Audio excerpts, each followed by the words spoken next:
نبی پاک صلی اللہ علیہ وسلم نے ارشاد فرمایا سونا مسلمان وہ ہے کہ جس کام سے اس کا مطلب نہیں اس کام کو چھوڑ دے۔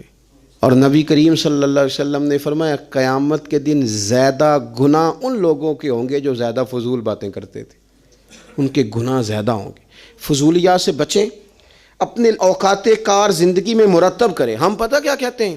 1 منٹ میں آیا، تو 1 منٹ ٹھہر، میں، یہ محاورہ ہے ہمارا، 1 منٹ دے ذرا مجھے۔ تو میں اکثر دوستوں سے کہتا ہوں یہ جو 1 منٹ ہے نا اسے کیوں ضائع کرتے ہو؟ کیوں کہتے ہو 1 منٹ ٹھہر؟ کیوں ٹھہرے بھائی؟ آپ کو پتہ ہے منٹ میں کیا ہوتا ہے؟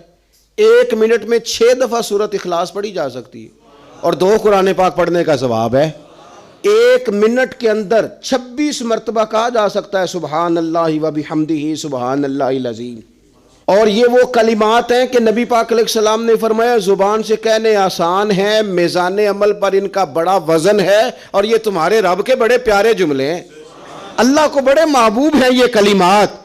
آپ دیکھیں سبحان اللہ، الحمدللہ، اللہ اکبر، یہ کتنی دفعہ پڑھا جا سکتا ہے؟ 1 منٹ کے اندر کئی دفعہ پیار سے ماں باپ کی زیارت کی جا سکتی ہے، اور جتنی بار زیارت کرو پورے حج کا ثواب ملتا ہے۔ 1 منٹ کے اندر فون اٹھا کے کسی مریض کی عیادت کی جا سکتی ہے۔ اور میرے نبی پاک صلی اللہ علیہ وسلم نے فرمایا جب تم مریض کی عیادت کرتا ہے تو خدا کی رحمت کا دریا بہہ رہا تھا، تو نے اس میں غوطہ لگا لیا ہے۔ 1 منٹ کے اندر تو کمال ہو جاتا ہے، لیکن شرط یہ ہے کہ اس منٹ کو ضائع نہیں کرنا، اس منٹ میں کچھ کر جائیں۔